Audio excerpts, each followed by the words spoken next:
most people seem to be using strings of words and symbols instead, because it's easy to memorize. Our password table represents a best case scenario where you're using all randomly generated password strings. Best case for you, worst case for the hackers. Right.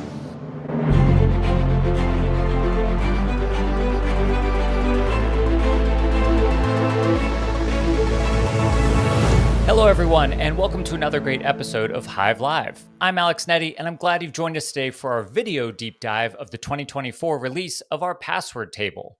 Hopefully, you've been following us on all of our great approachable cybersecurity content on social media, but if you haven't, you can find us on all the major channels under @Hive Systems. Make sure to give us a follow and subscribe today. You've seen it shown and written about in the news, published by universities, and shared by companies across the globe. It's a 2024 release of the Hive Systems Password Table. It's a great conversation starter about cybersecurity best practices, and there's a lot of research that goes into it. So how do we make this table? Or what does it mean when we say the time it takes a hacker to brute force your password in 2024? And why do the times appear to get bigger this year when we know computers are getting faster? Well, to bring it all together, I have with me today Corey Neske from our team, who's the author and lead researcher behind this year's password table and every year before. Corey, welcome. Great to be here again. Corey, why do we make this password table every year? We get a lot of comments online about what it does and doesn't do, what it shows and what it doesn't show. What is the point of this? And tell me a little about kind of the history of the table itself. Sure. Mike Halsey of Microsoft posted in GHacks an Excel-based password table, or guessing that's what it is, in 2010. Halsey updated it, added coloring in 2012, and those tables are also in those some of his great Windows books. At the time, it presented data breaches not of personal data like you typically hear about, but of password hashes. So we, like many who have commented on our table, thought this was an exceedingly rare type of breach. But we did a quick review of sites like Have I Been Pwned and saw that this is actually much more common than we thought. And we'll get into the data on how common that is in a way shortly, so stay tuned. So it seemed compelling, this and unexplored. And when we did show our version of the table, people really engaged with it. It got people thinking and talking about passwords, and most importantly, it got them to take it more seriously. So it seemed to, in short, it seemed to shift people's perception of passwords from one of this is unnecessary and annoying to, okay, this is a little annoying, but I can see the value. And I think that was the big idea behind it, right? Is it is just a tool and resource for people to use, look at, and review, but it is not the end all be all of security. And we'll talk about that a little bit more with MFA and not reusing passwords. But the idea is to give people an idea of the kind of the worst case scenario for someone to be able to break and crack their password. And we want to get into that a little bit more here. Yeah, but I think it did something we are always trying to do in security, which is reduce the rub of security. And in this case, it was just as simple as sharing information. So that's an easy win. We want to optimize the suffering people have when they have to do this whole password thing. And we wanted to show people, well, when what they're doing is actually just inconvenient and not really helping increase the strength of their passwords and increase their security, and when it is. Mm-hmm.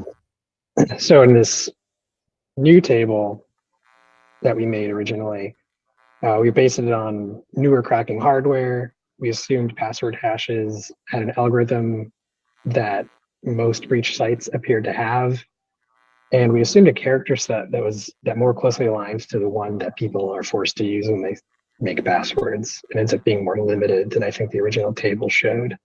And I think all these factors did change the results and made it less theoretical and gave it more credibility, the table that is. And people had valid criticisms, but 2012, but nobody cared enough to make something better, so we took that job. And people did make more elaborate and brilliant tables in general, for sure, but they were also exceedingly complex and confusing. And I think that's why they didn't gain much traction. You had to like read a manual basically to look at those tables and to interpret them correctly. Yeah. And this unexpected, our table went unexpectedly viral. So we kept updating it since. We weren't sure we had no expectation that was going to happen originally. And each year we refine it further based on the latest data on which hashing algorithms are actually used in real life and what hardware is most accessible for cracking purposes that we would expect people to actually use to crack passwords. And the internet community has provided endless feedback on ways to improve it. Can't thank you enough. And we're also super grateful for all the people that have volunteered to translate the table into all the different languages we have. And if you haven't seen the table in your language, or a language well enough to translate it, reach out. We do have a page on that. Yeah, and you can contact us online at information@hivesystems.com. We have it now available in 5 or 6 different languages. So if you don't see yours and you'd be like to help us translate it, we'll gladly accept your help. Corey, then my real question is what is this password table really showing? Let's get into the details a little bit, kind of on what it is and isn't. So it's showing how long it takes to generate a list of all possible passwords by combining all the characters you're allowed to use when setting a password. So you can think of all the keys on your keyboard, minus the special characters that some sites don't accept. Then we calculate, this is making that list and then calculating the hash value of each of the passwords and putting that hash value next to it in the next column. So in here we have we have some users, we have some hashes. And then you search a breached password data set for any of those hash values. If you find a match, you look at the respective password. And now anywhere you see that hash on the internet or in breached data sets, you know that that's the real password that was used. And so you can go to whatever site that was or thing that was to decrypt it or log in and get to what the password was protecting. That's why people talk about password reuse a lot and why that's a big problem, because once somebody finds it once, it's already out there. It's easy to search. And when you get an email saying that your password is found in the dark web, you might ask yourself, well, how did it get there? Oftentimes it's that a website you entered that password into got hacked. And then you might ask yourself, well, why did they store my password? That seems dangerous. And they probably didn't store your password. They stored a hash of it. And that's like that garbled looking text on the right there. Those are actual hashes of those words on the left. And it's important to note too that it could be the hash from a password that you've used somewhere else and reused on another site, but potentially it could be a hash of a password that somebody else also used and their password got stolen. And if it's the same password, something that's common when we talk about using dictionary words, familiar words, and combining them together, if somebody else's password hash was stolen and cracked as a result and used that same password, even though your password may not have been stolen, a hacker can actually compare those values and say, hey, same hash, same value, same password. So we're all in this together. Yeah. And that what we're describing, like it's what websites legitimately do when you try to log in. They hash your password and then compare it to the password hash they have on their website. That way they don't store your password in plain text. And it's great that websites hash passwords at all, we noticed, because sometimes they still don't, and your password really is just stored in plain text. At least this way, with the hashing, the hackers have an extra step they have to perform, which means more resources, more time. But as hardware has inevitably improved, that second step that hashing provides gets less helpful. And we can boost the power of hashes by using stronger hashing implementations, by throwing in random characters in addition to your password before hashing, called salts. And then by hashing the results iteratively. So you hash the hash and you do that many times, iterations. So what the password table is showing is how long it takes to make this lookup table of hashes and then compare to the databases of password hashes that hackers steal. And they probably, a lot of the time it's a big database. They don't have a particular target in mind. So they just want to let their hardware crunch away at that, generate those hashes, do the lookups while they're doing other things. It's an easily automated process. The password table also critically assumes that the passwords being cracked are randomly generated, like with a password manager, for example. Since that doesn't represent reality, most people seem to still be using most people seem to be using strings of words and symbols instead, because it's easy to memorize. Our password table represents a best case scenario where you're using all randomly generated um, password Best strings. case for you, worst case for the hackers. Right. Yeah. We chose to do it that way because representing the variation and using dictionary words and symbols in different combinations ranges from 0 to 100%, depending on what dictionary words we're talking about and which symbols and where and so on. Mm-hmm. So the reality is hackers will definitely try lower cost approaches like phishing, guessing your password at login screens, and just trying all the common passwords, especially the ones you've lost in breaches before, or that anybody has lost in breaches before. But if all else fails, this is the approach they'll take. So this table represents the absolute maximum amount of time. Our table, I mean, not this one. This one represents non-random password, but our table represents the absolute maximum of time it'll take to arrive at your password, given that the hacker is very unlucky and has to wait for that brute force approach. Yep. Yeah, and Corey, as you just know, this table here does represent. So when you reuse your password, then a hacker already has it. They have the hash and they can guess it, and they're into your accounts. If you're using simpler dictionary words, if your credentials have been stolen or somebody else was using the same password you were using, this table does turn all purple quite quickly. All that's to say then, Corey, we talked a little bit about kind of what the password table represents. What goes into making this password table? It's not a simple exercise of just plugging in numbers any old way. And of course, we've changed and varied it over the years as we've kind of built it. Yeah, what we need to know to make the table is how fast can you hash passwords? How fast can the attackers do so? So how many miles per hour do the latest graphics cards and supercomputers go? And so for computations with GPU graphics processing, you know, like your graphics card in your computer. Or kilometers per hour, depending on what country you're in. Right. So in this context, we use floating point operations per second or flops instead. The speed of your graphics card that's on the box in big letters isn't the speed you get when playing video games, and that's the same with hashing passwords. The other hardware on your computer ends up reducing the performance in both of those cases. And some chipsets of graphics card are actually better at calculating certain hash algorithms. So there's optimization that some folks exploit there.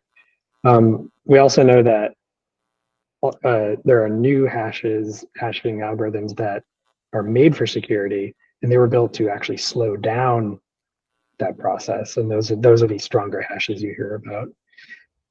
And so, given that, we wanted to get as close to the ground truth as possible. You know, after the hardware reduces performance, how quickly do in reality we hash passwords? And so we use a popular cracking password software called Hashcat. And some companies use Hashcat for legitimate password recovery. Hopefully most, like how you'd hire a locksmith to open your door when you're locked out. Like, I forgot my password. Nobody knows the password. We need to get into this. What do we do? The hackers, of course, use it in similar tools as well. The software basically just logs your computing rig's performance, and then you can post. One option is called benchmarking. You can just say like, try cracking all these different hashes, and then you can take the results of how fast your computer is and post them on Hashcat website or other benchmarking websites where people are showing off how good their setup is.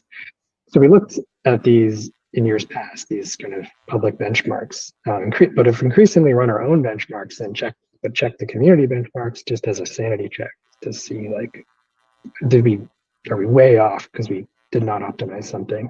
We want to consider the hypothetical attacker profiles of a hacker with a gaming PC, a hacker with money who's using cloud GPU, hacker with money who uses other people's cloud GPU consensually or otherwise, hacker with legitimate or illegitimate access to a high performance computing cluster, the kind that are behind modern AI models. So we simulated all of those situations.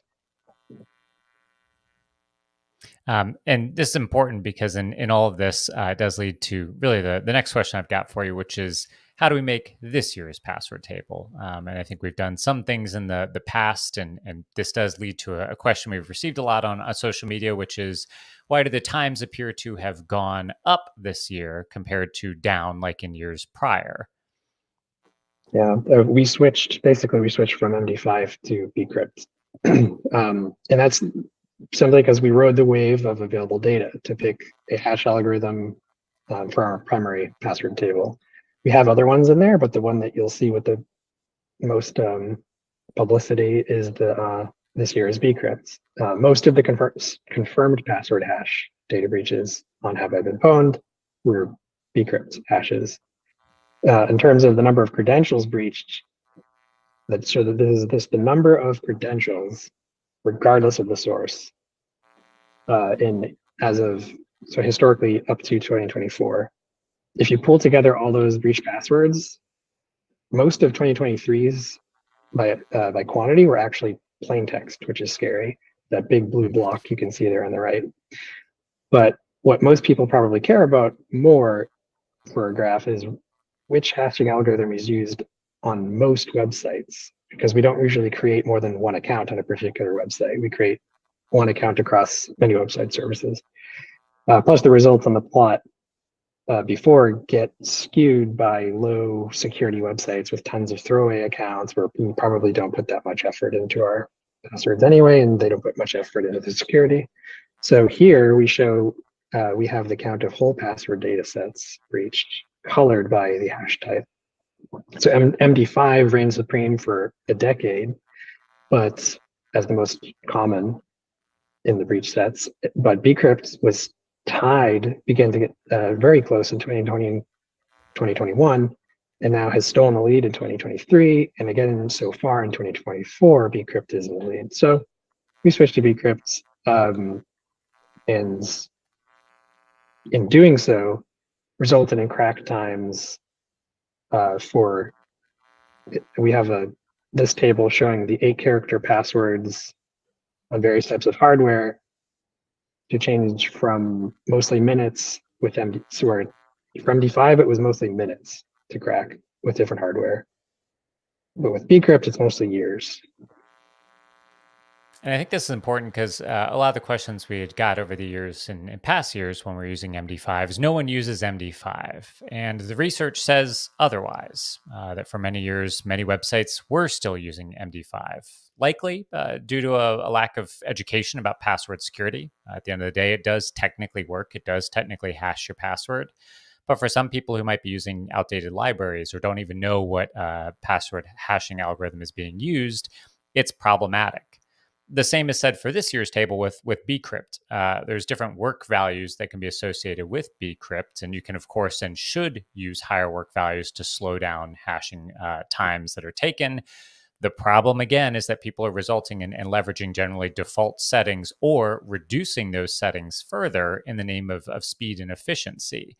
So even though we can talk about best practices all day, the data from our research is showing that people are not taking advantage of those best practices. MD5 is still being used, and while we've upgraded the table this year to use bcrypt, which shows an increase in times, MD5 is still very prevalent. And if it continues to be a problem, maybe the table next year is reverting back to MD5 to show this. That's right. Corey, in all of this, especially too, we obviously have a bunch of data that we've gathered here from kind of research side of the house. But I think one of the most impressive things here is the way that we kind of run and calculate all the values that are within the table here. Talk me through kind of the methodology for that. Yeah, so we ran hashcat benchmark mode, default settings. People often ask us, like, what was the work factor? What was, if it's the default mode? So if you look up hashcat benchmark defaults, it'll show you what we used for assumptions on kind of the configuration. So you can run your own and compare results. But we ran hashcat in benchmark mode. We got the hashes per second. And then we checked whether other people posted to ensure our results made sense. And then we counted the length of a given password and the number of each type of character, so uppercase, lowercase letters, numbers, and symbols. And what that gives us is the number of possible combinations of those characters. And what we need to know that, because to generate all the possible variations of a password containing those characters, at those lengths. That length, we use that as part of the equation. Then we need to apply a hashing function like bcrypt to all of those generated password variations. And that gives us a list of bcrypt passwords for every possible password. So now you have this long table of plain text passwords on one side and their variations, and on the other side, you have the hashes of them, in our case, bcrypt. At this point, hackers take the passwords from the password breaches and do a control F on the whole data set like we were talking about before. And like Alex said, the reason why the resulting table has changed is because hardware is getting better. In this case, the graphics card is the same because NVIDIA doesn't release the new graphics card for, I guess, more than a year cycle. So what you can do is you just add on more. Like people create rigs where you can stack 8 graphics cards and then 12 and so on. And like Alex said, the table, what it'll look like next year, if MD5 makes a comeback, it might be MD5 again. But if it's close, we'll probably, as like a tie, as it's been in years past, we'll probably stick with bcrypt, so one, so that people aren't as confused and we keep going back and forth. But also because the best data set available is still flawed data set. It could be that tons of password breaches are happening, but not appearing on Have I Been Pwned. For example, we've heard LastPass was breached, but you won't see it on Have I Been Pwned until someone reveals that they have it, posts it, and said, "Here's proof that I actually stole the password hashes." Mm-hmm. So, how much of that is going on, and how does that change the numbers? We err on the side of bcrypt so that people don't get the wrong impression, and err on the side of not making as secure passwords. Yeah. And obviously, this is our table this year, and that's a good point, Corey. Every year we do evaluate and take a look at which password hash, based on the data and research that we're seeing, we should choose. And again, this year it focuses on bcrypt as opposed to years past where it was MD5. And this year we actually leveraged the same hardware stack that we used here for this year at 12 times an RTX 4090. Same as last year, but of course, as computing power is increasing and the costs associated with it are changing, that may also change the hardware that we use next year. So every year we sit down and take a look at all of this data and make a decision about the best approach for the kind of main table that we have in all of this. Yeah, and we went with 12 again because if you look at what is available on, like, you can rent people's computers that have these rigs because when they're not using it for crypto or whatever, 12 is pretty easy to find. You can get higher than that, but it's hit or miss based on like the time of day. And you can't really use commercial products to do this because they'll notice that you're tracking passwords and they'll block you. So you kind of have to use these sketchy third parties to rent computing rigs. And what we see most of is 12, the ability to rent 12. And if you're a reader in all of this, we have written up a comprehensive analysis of this on our website at hivesystems.com/password. You can read more about everything that we've talked about here and download high-resolution versions of our password table. You can use this anywhere. Use it in your company's security awareness training. You can publish in books or on the news, like many sites and companies and universities have done as well. And you can find our table in other languages. So if you're looking for something a little bit different, that is available to you. Corey, I do want to get in some of our FAQs this year. Obviously, the top one that we'd seen was why have the values gone up this year? And we talked a little bit about the change in our password hash that we leveraged being a major factor in that. But the other question we are getting as well this year is that this password table doesn't make sense. Modern websites lock you out after a couple failed attempts. So how can this be the case where you can get so many years worth of attempts when oftentimes people get locked out after 2 or 3 password tries and have to try to reset their password? Yeah, lockout policies are a great way to slow down people trying to break in through the GUI, like the graphic interface, the traditional way. And that helps with one type of attack. But most data breaches and most large-scale data breaches take the form of hackers stealing the database of hashes so that they only need to enter your password into the password field once and get it right the first time, when they do this cracking. So this table covers that scenario. So consider LastPass, who had this happen to them. Hackers stole the password hashes from LastPass servers and cracking away at them now or done. I don't know. Um, it's it's a it's a different situation than most people interact with on a daily basis because we see the login screen. But the reality is, if you could be an attacker, why would you waste your time doing something that slow? Just kind of steal the whole safe and then crack it at home. So of course that's what they do. And these safes aren't heavy. These are digital, so it's a lot easier than the real life analogy. Maybe next year we should talk about how much a password database weighs, but discussion Yeah. for a different day. Same deal too. A lot of people ask questions about, well, if I have MFA enabled, doesn't that help protect me? Doesn't that stop brute forcing from being a vector for stealing my data? Yeah, MFA, another excellent control to have that it defends from a large number of scenarios. But in this particular case, MFA only helps with it doesn't end up helping with this because they've taken the safe from behind the MFA security guards, so they can just not worry about that when they're cracking. In the case of LastPass, they did indeed use MFA, but hackers did that. They went behind the MFA and they took the safe from there. Drilled a hole in the ground or whatever. And I think Once you have a copy of the database, you don't need it. Yeah, and I think we should note that definitely MFA does not prevent brute force attacks from still working to get and have that password. Of course, once a hacker does have your password, right, if you have MFA enabled on a site, that of course can slow down or stop them from being able to use it. But it is contingent that you have not reused that password elsewhere and that you had MFA enabled in the first place and that you have MFA enabled everywhere so that they can't move around. So, for example, if they've stolen your bank account password and it has MFA on there, but your email doesn't, and you use the same password, they can log into your email, reset your multi-factor authentication to your bank, and boom, they're in. It's not a lot of work, and we see this too often with reused passwords and lack of MFA in some places. And so as a result, you have to take on the ability to kind of protect your digital life in all ways. Right. One of my favorite questions is, well, my password's in the red, or rather, my password's in the orange or the green, so I'm good, right? I've got 57 quadrillion years, so I'm safe. What do you say to that, Corey? If you're randomly generating the password and it's in the orange in that table, you bought yourself some time, but the table represents the maximum amount of time required to crack a password using brute force, meaning they're not doing any optimization, they're not targeting an individual and thinking like they're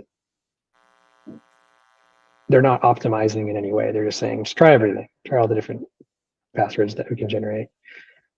They will most likely generate a match before the end of that period, even in the case that we're talking about. And if they're very lucky, it could be the first random password they generate. So the reason why we're showing a new table every year or every couple of years is we want to show how rapidly hardware is speeding up the process of cracking the passwords. So you might be orange this year, but next year you're not, and it'll be seconds. So it gives you a little bit of a little you got the time approximation. for now, but yeah, as time keeps, hardware keeps getting faster and faster, that time comes down. And as you noted, reusing passwords, dictionary words, etc., reduce this time significantly. So it may be a false sense of security that you're in the orange, depending on what password you're using. It's something from web developers who say, well, if I'm not using MD5, I'm good, right? And I'm going to guess the answer to this is not quite. Obviously, using bcrypt is generally a good idea, but there are other password hashing algorithms out there and configurations as well, right? Right. And so look at a write-up. We have password tables representing other hashing algorithms. But like we said before, you have to hope that your passwords being entered into your website haven't been used in other sites that only use MD5, because then they can easily take the passwords they know Alex uses, hash those in bcrypt, and they just try that. So it's not, you want to manage how you configure your servers to hash passwords, meaning Right now it's bcrypt. It's set with the work factor of this, but next year we're going to reassess and maybe increase it. In general, that's what you're going to do is pick a hashing algorithm that has the ability to adjust the work factor so that as the world changes, you can update it, just change a number instead of having to refactor everything. Bcrypt's been around since like 1999, so I don't think refactoring is going to be likely. It's just that you up the number from 3 to 4. And we didn't even talk about quantum computing, but the National Institutes of Standards and Technology have released a number of algorithms that they're dubbing as quantum safe and encouraging both federal governments and agencies and departments and companies alike to begin to assess the encryptions that they're using within their companies to make sure that they move to this post-quantum encryption. Some of the ones that we've talked about today, bcrypt and MD5, do not fit in that realm. So something we'll have to contend with in the coming years. That's all the time we have for today. I want to thank Corey for creating another great update to our tool that helps make cybersecurity approachable. We hope you'll share this episode with your friends and family who may be putting themselves at risk with their password choices. Before we go, make sure to subscribe to our channel so you can be alerted for our next episode by going to www.hivesystems.com/HiveLive. Next month, we're going to be talking about another exciting topic from the world of cybersecurity, so make sure you don't miss it by subscribing to our channel at www.hivesystems.com/HiveLive. Until next time, remember, when it comes to cybersecurity, you need to act and not react. Thank you.